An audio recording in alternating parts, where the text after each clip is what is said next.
سرکار نے دنیا پر آنے کے بعد سب سے پہلے خدا کی توحید کا کلمہ نہیں پڑھا، اور نہ ہی سرکار نے اپنی رسالت کا کلمہ پڑھا، بلکہ پیغمبر نے دنیا پر آنے کے بعد سب سے پہلے اپنی صداقت کا کلمہ پڑھا اور اس کی سچائی کے کیا کہنے جس کی دشمن خود گواہی۔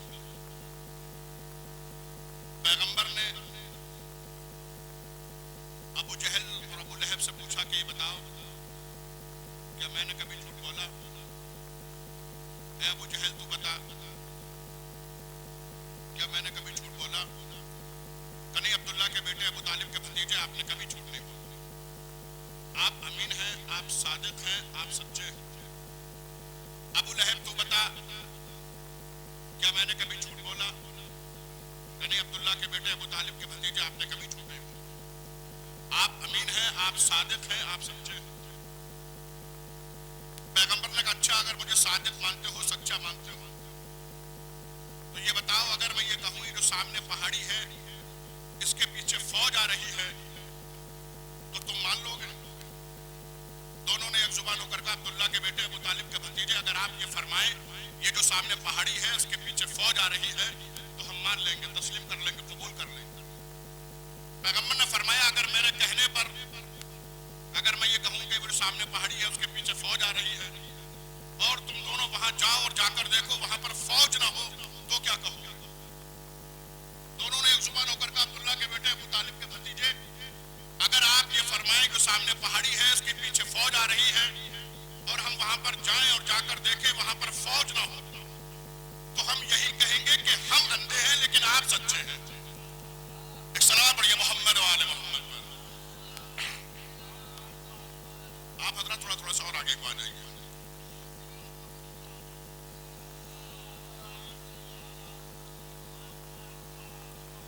آ جائیے اور آگے آ جائیے۔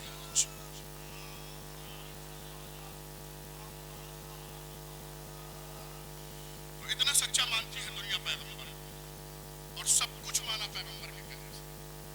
آپ کہیں بھی چلے جائیے، کسی جگہ بھی چلے جائیے، کسی مسلمان سے پوچھئے کہ جنت دیکھی ہے، کہے گا نہیں دیکھی۔ کہ ایمان ہے؟ ہاں ہے۔ کہ کیوں ہے جب دیکھی نہیں ہے؟ کہ ہم نے تو نہیں دیکھی ہے لیکن حضور نے کہا ہے کہ جنت ہے۔ پوچھئے کوثر دیکھا ہے؟ کہ نہیں دیکھا۔ ایمان ہے؟ ہاں ہے۔ کہ کیوں ہے؟ کہ حضور نے کہا۔ سلسبیل کو دیکھا ہے؟ نہیں دیکھا۔ ایمان ہے؟ ہاں ہے۔ کہ کیوں ہے؟ کہ حضور نے کہا۔ لوہے محفوظ کو دیکھا ہے؟ نہیں دیکھا۔ ایمان ہے؟ ہاں ہے۔ کہ کیوں ہے؟ کہ حضور نے کہا ہے۔ غلمان کو دیکھا ہے؟ کہ نہیں دیکھا۔ ایمان ہے؟ ہاں ہے۔ کہ کیوں ہے؟ کہ حضور نے کہا ہے۔ حوروں کو دیکھا ہے؟ کہ نہیں دیکھا۔ ایمان ہے؟ ہاں ہے۔ کہ کیوں ہے؟ کہ حضور نے کہا ہے۔ سلسبیل کو دیکھا ہے؟ نہیں دیکھا۔ ایمان ہے؟ ہاں ہے۔ کہ کیوں ہے؟ کہ حضور نے کہا ہے۔ جنت کو دیکھا ہے؟ نہیں دیکھا۔ ایمان ہے؟ ہاں ہے۔ کہ کیوں ہے؟ کہ حضور نے کہا ہے۔ کوثر کو دیکھا ہے؟ نہیں دیکھا۔ ایمان ہے؟ ہاں ہے۔ کہ کیوں ہے؟ کہ حضور نے کہا ہے۔ اچھا خدا کو دیکھا ہے؟ کہ نہیں دیکھا۔ ایمان ہے؟ ہاں ہے۔ کہ کیوں ہے؟ کہ حضور نے کہا۔